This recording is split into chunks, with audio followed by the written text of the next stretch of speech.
देखिए हर खबर यहीं पर। सब्सक्राइब कीजिए TV9 भारतवर्ष।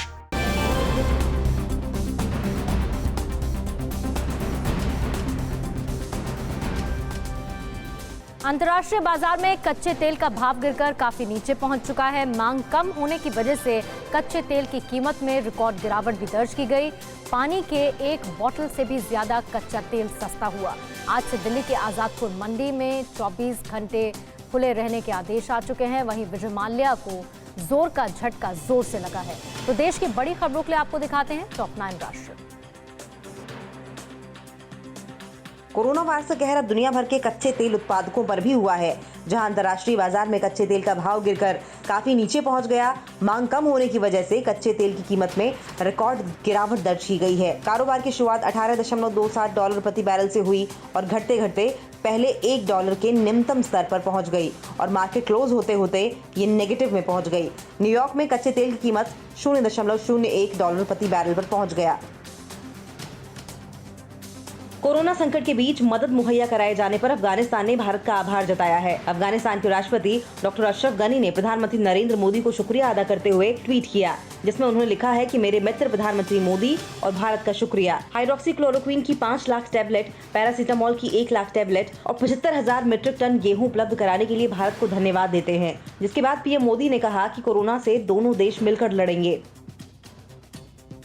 कोरोना वायरस की दस्तक अब राष्ट्रपति भवन तक पहुंच गई है। प्रेसिडेंट स्टेट में अपने परिवार के साथ रहने वाली एक महिला कोरोना पॉजिटिव पाई गई। बताया जा रहा है कि पीड़ित महिला की सास की पिछले दिनों कोरोना के चलते मौत हो गई थी।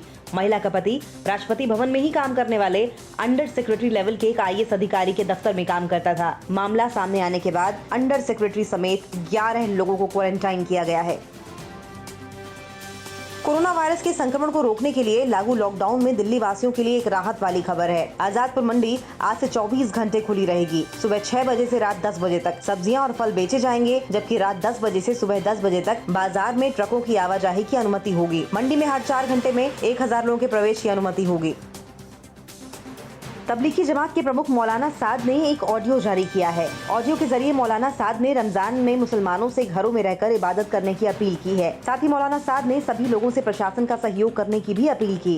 साथ ही सरकारी नियमों का पालन करने की भी हिदायत दी कि जब तक हर मुल्क और हर इलाके के हुक्काम और इंतजामिया पूरी तरह पाबंदी ख़त्म नहीं कर देती, उस वक्त तक आलम भर में खुसूसन हमारे दावत का काम करने वाले साथियों को अपने घरों में रहते हुए ही तरावीह का एहतमाम करना चाहिए। जो 500 कांग्रेस सांसद राहुल गांधी ने केंद्र सरकार से लॉकडाउन के दौरान GST में छूट दी जाने की मांग की।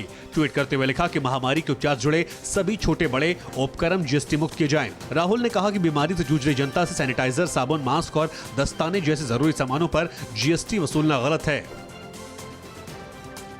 भारत प्रत्यर्पण करने के खिलाफ भगोड़े व्यापारी विजय माल्या की याचिका को ब्रिटेन हाई कोर्ट ने रद्द कर दिया है। इसको भारत की एक बड़ी जीत के तौर पर देखा जा रहा है। हाई कोर्ट के फैसले के खिलाफ विजय माल्या अब सुप्रीम कोर्ट जा सकते हैं। इसके लिए उनके पास 14 दिनों का वक्त है। अगर वो 14 दिनों में सुप्रीम कोर्ट में इसके खिलाफ याचिका दायर नहीं करते हैं तो उन्हें 28 दिनों के अंदर भारत प्रत्यर्पित कर देना होगा।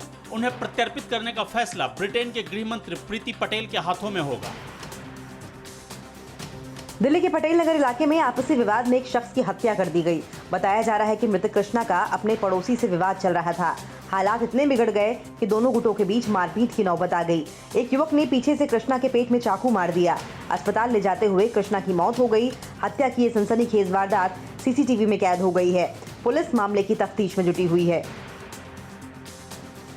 कोरोना संकट को देखते हुए उत्तराखंड में बद्रीनाथ और केदारनाथ धाम के कपाट खोलने की तिथि बदल गई है।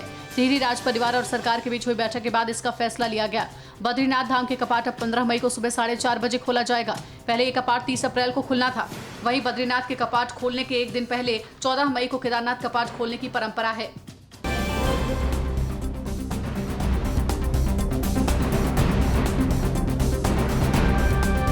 फिक्र आपकी, सोमवार से शुक्रवार रात 9 बजे सिर्फ TV9 भारतवर्ष पर।